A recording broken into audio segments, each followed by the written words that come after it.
Grazie mille, professoressa Pasculli, muchas gracias.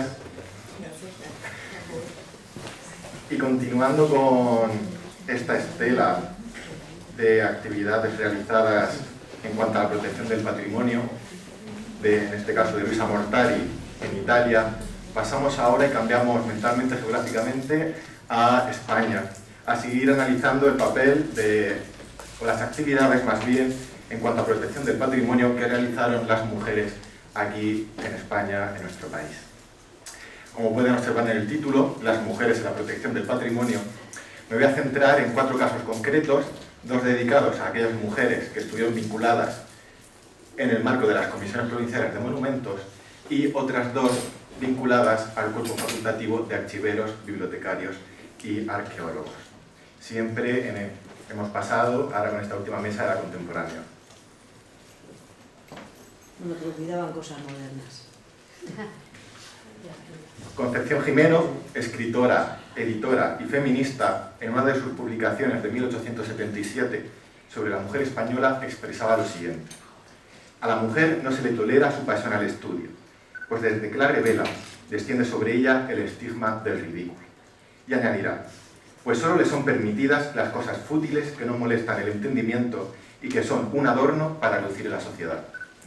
Estas son unas palabras que resumen muy bien la desventaja en la que se hallaba la educación de la mujer en el siglo XIX y que se había convertido ya en una situación estancada en la historia. Ya a principios del siglo XIX, la primera Constitución española, la de las Cortes de Cádiz de 1812, su título 9 sobre instrucción pública, no hace referencia en ningún momento a las mujeres o las niñas que deben acceder a las escuelas, y mucho menos lo hace el artículo en el que se establece la creación de universidades para la enseñanza. Sin embargo, sí que hará especial referencia a la educación de las mujeres el anteproyecto de decreto sobre el arreglo general de la educación pública, conocido como Informe Quintana, de 1813. Explícitamente, este determinaba que la instrucción de los hombres debe ser pública, pero la de las mujeres privada y doméstica. En conclusión, comprobamos que a pesar de las novedades que introdujo la Constitución de 1812 y este Informe Quintana sobre libertades y derechos de los ciudadanos, la instrucción de las mujeres quedaba relegada a un segundo plano y asociada a intereses privados y a labores del hogar y de la familia. Esta situación de desventaja e incomprensión por parte del gobierno y la sociedad masculina hacia el devenir no podía extenderse mucho más en el tiempo, pues con el cambio que se fue produciendo paulatinamente en todo el siglo XIX, con los avances industriales, la creación de estados constitucionales y liberales, etc., la educación de la mujer y su consideración social también debían sufrir cambios importantes, por supuesto en beneficio de todas y cada una de ellas. Para este cambio fueron decisivas, obviamente, las mujeres, pues si no eran ellas mismas las que reivindicaban sus derechos, hubiese sido mucho más difícil alcanzar algún logro. Reconocidas como fuertes y activas feministas, tomaron un papel muy importante mujeres bien consideradas socialmente, a quienes se les escuchaba con independencia de que sus argumentos gustasen más o menos. Activamente participaron en el Congreso Pedagógico Hispano-Portugués Americano de 1892, celebrado en esta ciudad, en Madrid, durante el mes de octubre. Esta reunión internacional fue la oportunidad idónea para llevar al debate público el tema de la educación de las mujeres y su situación actual en una España aún muy conservadora. La sección quinta del Congreso se convirtió, como anunciaba la prensa del momento, en la cuestión batallona. Emilia Pardo Bazán, Concepción Arenal, Concepción Gimeno, son solo algunas de las participantes que durante su vida reivindicaron y lucharon no solo por la educación de la mujer, sino también por el acceso de ésta a la actividad profesional. Pardo Bazán ya había denunciado la situación de la mujer española, atreviéndose, como dice o expresa en sus artículos, a dejar por escrito sus ideas a pesar de las consecuencias que ello le pudiese acarrear. Así publicó en 1890, entre muchos de sus numerosos artículos, en la España moderna, un artículo llamado La mujer española, en el que criticaba y denunciaba duramente lo siguiente: para el español, por más liberal y avanzado que sea, no vacilo en decirlo, el ideal femenino no está en el porvenir, ni aun en el presente, sino en el pasado. La esposa modelo sigue siendo la de 100 años hace.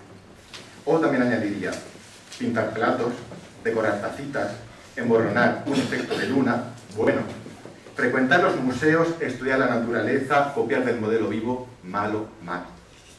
O refiriéndose a la actividad profesional, siempre con esta característica de crítica y de denuncia, dice que contadas son las profesiones que la mujer está autorizada para desempeñar en España, pero más contadas aún las mujeres de la clase media que se resuelven a ejercerlas.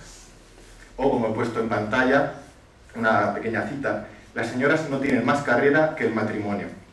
Esto han oído desde la cuna y esto ponen en práctica.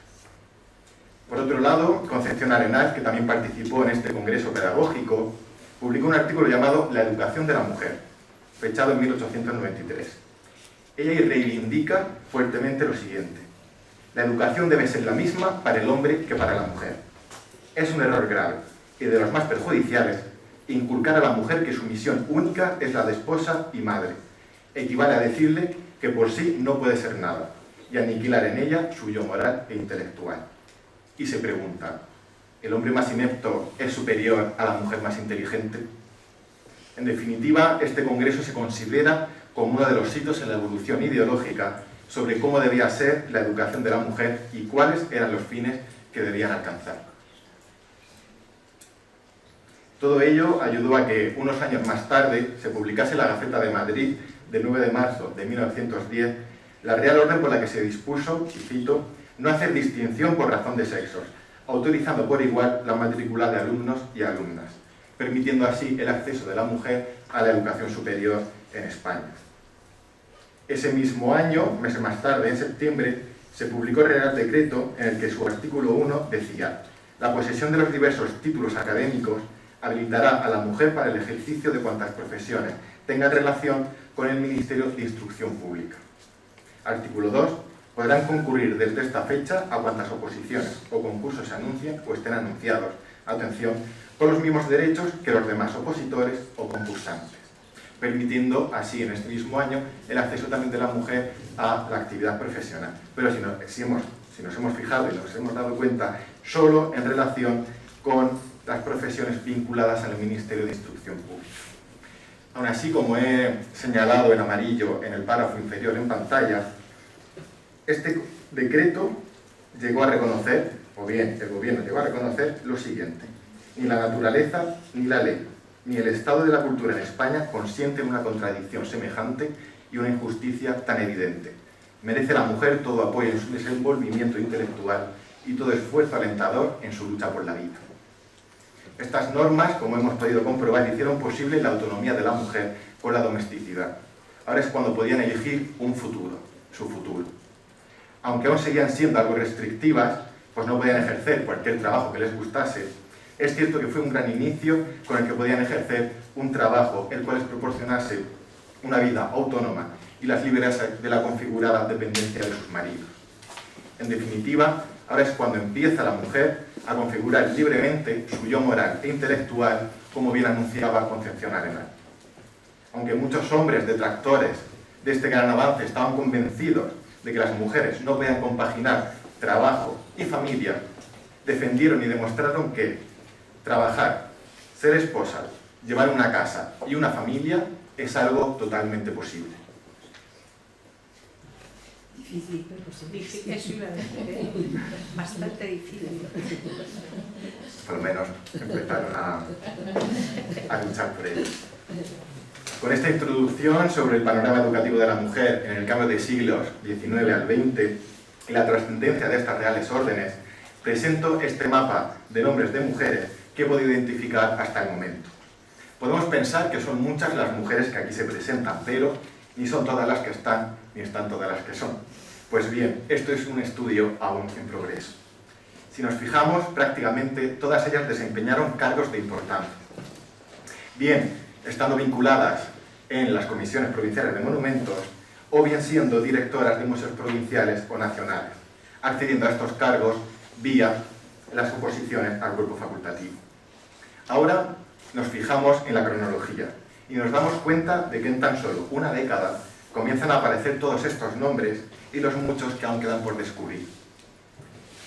Quisiera introducir brevemente, antes de pasar a analizar los 4 casos concretos, las 2 administraciones o entidades en las que estuvieron vinculadas estas mujeres.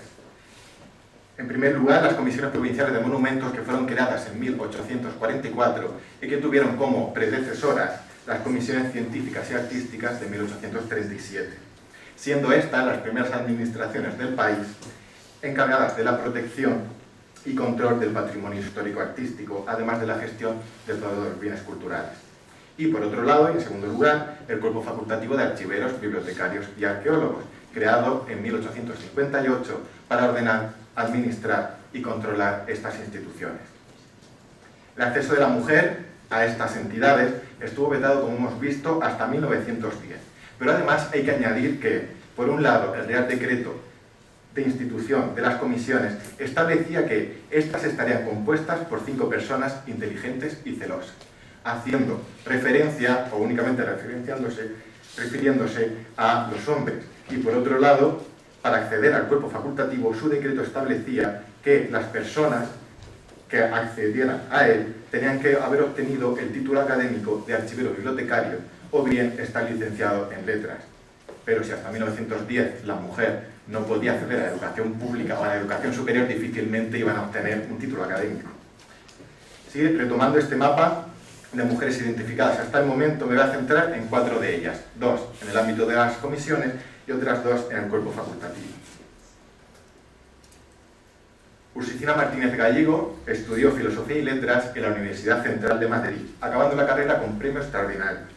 Además, inició su tesis doctoral, aunque inconclusa, sobre los viajes de Marco Polo. Finalmente, decidió prepararse las oposiciones al cuerpo facultativo, aprobándolas en 1930 y accediendo a la dirección del Museo Arqueológico de León en 1931. Así, como directora de este museo, le correspondía ser miembro nato de la Junta de la Comisión Provincial de Monumentos de León. Casi todos conocemos las vicisitudes por las que pasaron estas comisiones a lo largo del siglo XIX, lo arduo y azaroso que fueron sus trabajos y la continua falta de fondos económicos por la que siempre tuvieron. Imaginemos entonces en la situación en la que se encontraban a principios del siglo XX. Los museos, abandonados prácticamente a su suerte, fueron revitalizados y revividos en medida de lo posible, claro está, gracias a sus directores y directoras. En este caso, gracias a Ursicina.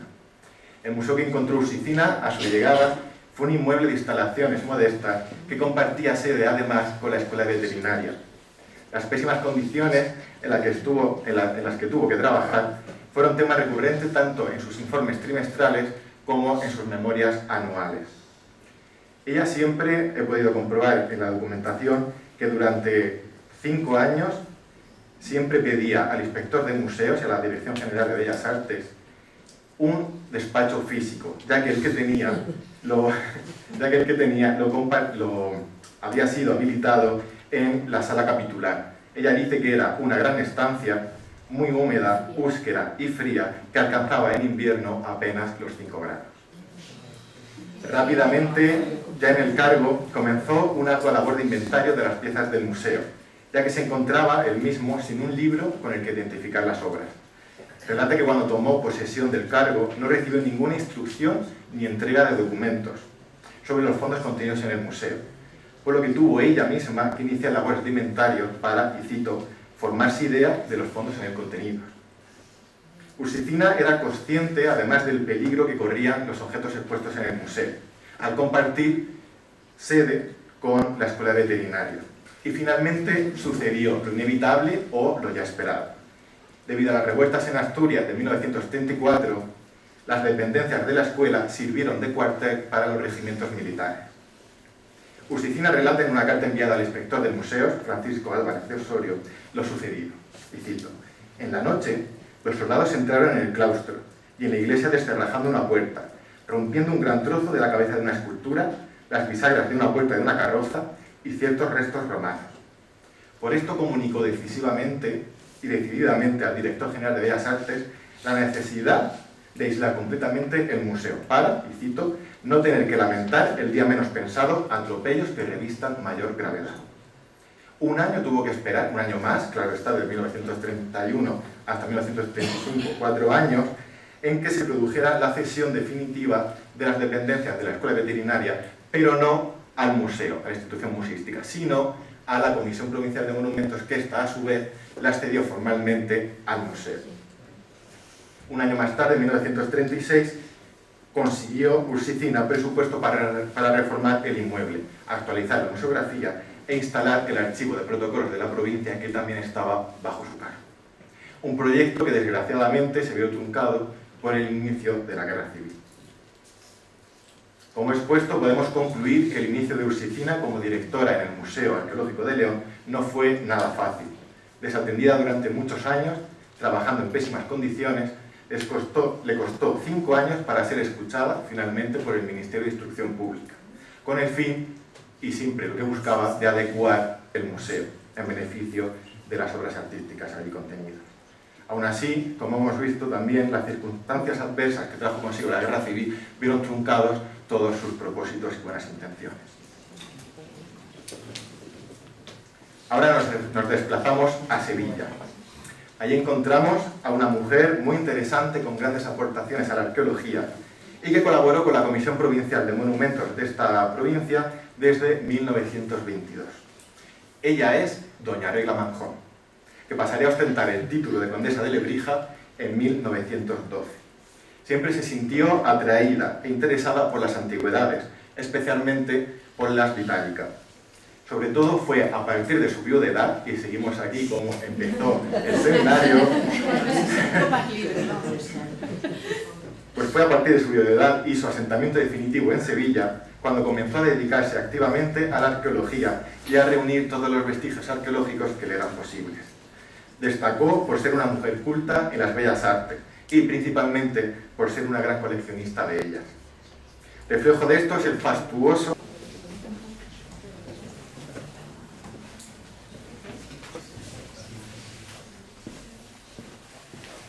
Grazie mille, profesoressa Pasculli, muchas gracias.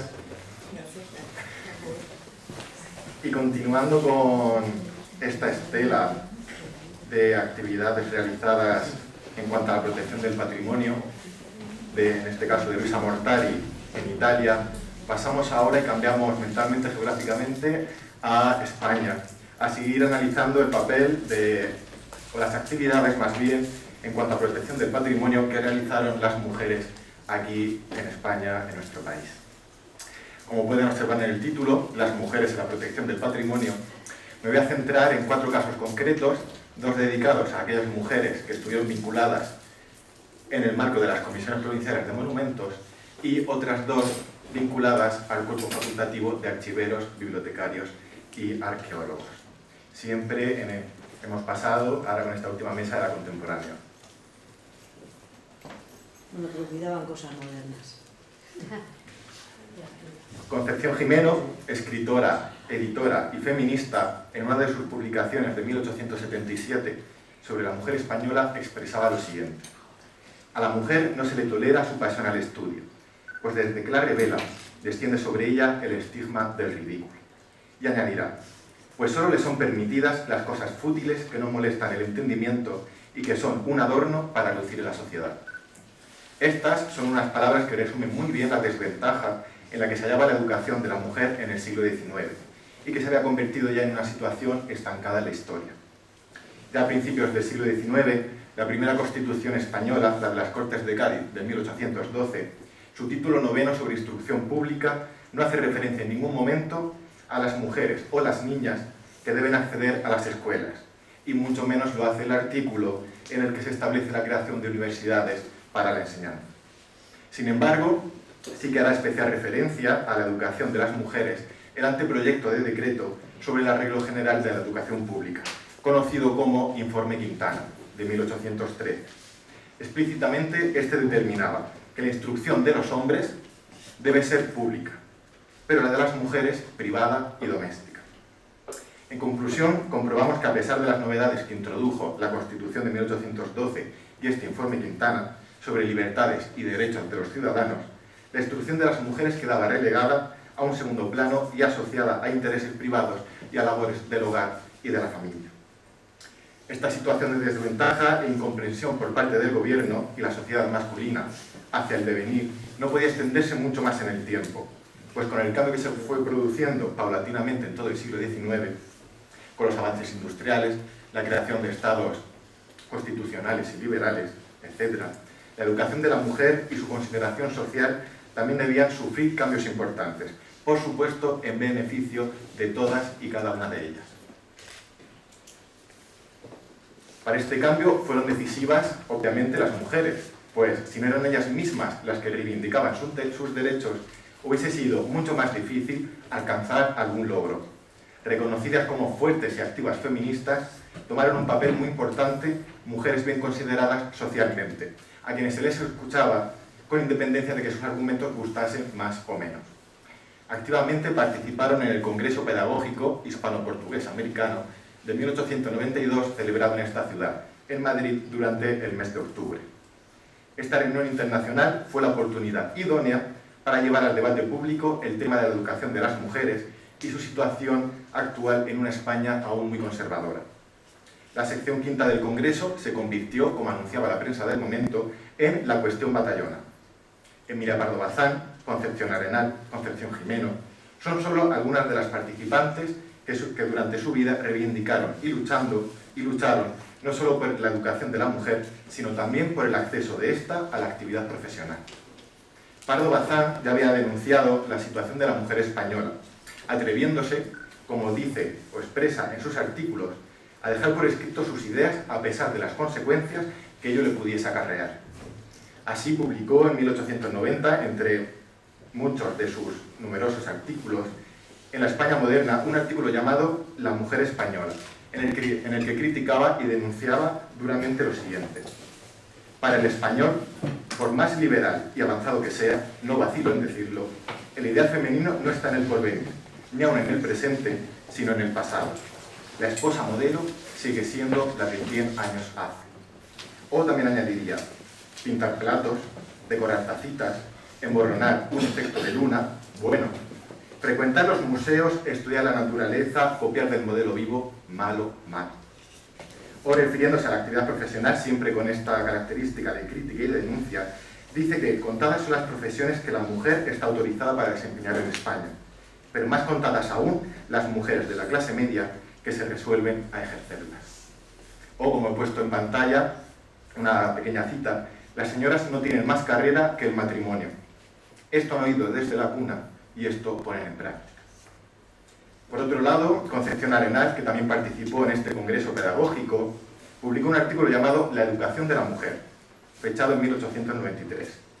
Ella reivindica fuertemente lo siguiente: la educación debe ser la misma para el hombre que para la mujer. Es un error grave y de los más perjudiciales inculcar a la mujer que su misión única es la de esposa y madre. Equivale a decirle que por sí no puede ser nada y aniquilar en ella su yo moral e intelectual. Y se pregunta, ¿el hombre más inepto es superior a la mujer más inteligente? En definitiva, este congreso se considera como uno de los hitos en la evolución ideológica sobre cómo debía ser la educación de la mujer y cuáles eran los fines que debían alcanzar. Todo ello ayudó a que unos años más tarde se publicase en la Gaceta de Madrid del 9 de marzo de 1910 la Real Orden por la que se dispuso, y cito, no hacer distinción por razón de sexos, autorizando por igual la matrícula de alumnos y alumnas, permitiendo así el acceso de la mujer a la educación superior en España. Ese mismo año, meses más tarde, en septiembre, se publicó el Real Decreto en el que su artículo 1 decía: la posesión de los diversos títulos académicos habilitará a la mujer para el ejercicio de cuantas profesiones tengan relación con el Ministerio de Instrucción Pública. Artículo 2. Podrán concurrir desde esta fecha a cuantas oposiciones o concursos se anuncien o estén anunciados, atención, con los mismos derechos que los demás opositores o concursantes, permitiendo así en este mismo año el acceso también de la mujer a la actividad profesional. Pero si nos hemos fijado y nos hemos dado cuenta solo en relación con las profesiones vinculadas al Ministerio de Instrucción Pública. Aún así, como he señalado en amarillo en el párrafo inferior en pantalla, este decreto llegó a reconocer, o bien el gobierno llegó a reconocer lo siguiente: ni la naturaleza ni la ley, ni el estado de la cultura en España consienten una contradicción semejante y una injusticia tan evidente. Merece la mujer todo apoyo en su desenvolvimiento intelectual y todo esfuerzo alentador en su lucha por la vida. Estas normas, como hemos podido comprobar, hicieron posible la autonomía de la mujer con la domesticidad. Ahora es cuando podían elegir un futuro, su futuro. Aunque aún seguían siendo algo restrictivas, pues no podían ejercer cualquier trabajo que les gustase, es cierto que fue un gran inicio con el que podían ejercer un trabajo el cual les proporcionase una vida autónoma y las liberase de la configurada dependencia de sus maridos. En definitiva, ahora es cuando empieza la mujer a configurar libremente su yo moral e intelectual, como bien anunciaba Concepción Arenal. Aunque muchos hombres detractores de este gran avance estaban convencidos de que las mujeres no podían compaginar trabajo y familia, defendieron y demostraron que trabajar, ser esposas, llevar una casa y una familia es algo totalmente posible. Difícil, pero posible. Eso iba a decir, bastante difícil. Por lo menos empezaron a luchar por ello. Con esta introducción sobre el panorama educativo de la mujer en el cambio de siglos XIX al XX y la trascendencia de estas reales órdenes, presento este mapa de nombres de mujeres que he podido identificar hasta el momento. Podemos pensar que son muchas las mujeres que aquí se presentan, pero ni son todas las que están, ni están todas las que son. Pues bien, esto es un estudio aún en progreso. Si nos fijamos, prácticamente todas ellas desempeñaron cargos de importancia. Bien, estando vinculadas en las comisiones provinciales de monumentos, o bien siendo directoras de museos provinciales o nacionales, accediendo a estos cargos vía las oposiciones al cuerpo facultativo. Ahora nos fijamos en la cronología y nos damos cuenta de que en tan solo una década comienzan a aparecer todos estos nombres y los muchos que aún quedan por descubrir. Quisiera introducir brevemente, antes de pasar a analizar los 4 casos concretos, las 2 administraciones o entidades en las que estuvieron vinculadas estas mujeres. En primer lugar, las comisiones provinciales de monumentos, que fueron creadas en 1844 y que tuvieron como predecesoras las comisiones científicas y artísticas de 1837, siendo estas las primeras administraciones del país encargadas de la protección y control del patrimonio histórico-artístico, además de la gestión de todos los bienes culturales. Y por otro lado, y en segundo lugar, el Cuerpo Facultativo de Archiveros, Bibliotecarios y Arqueólogos, creado en 1858 para ordenar, administrar y controlar estas instituciones. El acceso de la mujer a estas entidades estuvo vetado, como hemos visto, hasta 1910. Pero además hay que añadir que, por un lado, el Real Decreto de institución de las comisiones establecía que éstas estarían compuestas por 5 personas inteligentes y celosas, haciendo referencia, o únicamente refiriéndose a los hombres. Y por otro lado, para acceder al cuerpo facultativo, su decreto establecía que las personas que accedieran a él tenían que haber obtenido el título académico de archivero bibliotecario o bien estar licenciado en letras. Pero si hasta 1910 la mujer no podía acceder a la educación pública o a la educación superior, difícilmente iban a obtener un título académico. Sí, retomando este mapa de mujeres identificadas hasta el momento, me voy a centrar en 4 de ellas, 2 en el ámbito de las comisiones y otras 2 en el cuerpo facultativo. Ursicina Martínez Gallego estudió Filosofía y Letras en la Universidad Central de Madrid, acabando la carrera con premio extraordinario. Además, inició su tesis doctoral, aunque inconclusa, sobre los viajes de Marco Polo. Finalmente, decidió prepararse las oposiciones al cuerpo facultativo, aprobándolas en 1930 y accediendo a la dirección del Museo Arqueológico de León en 1931. Así, como directora de este museo, le correspondía ser miembro nato de la Junta de la Comisión Provincial de Monumentos de León. Casi todos conocemos las vicisitudes por las que pasaron estas comisiones a lo largo del siglo XIX, lo arduo y azaroso que fueron sus trabajos y la continua falta de fondos económicos por la que siempre tuvieron.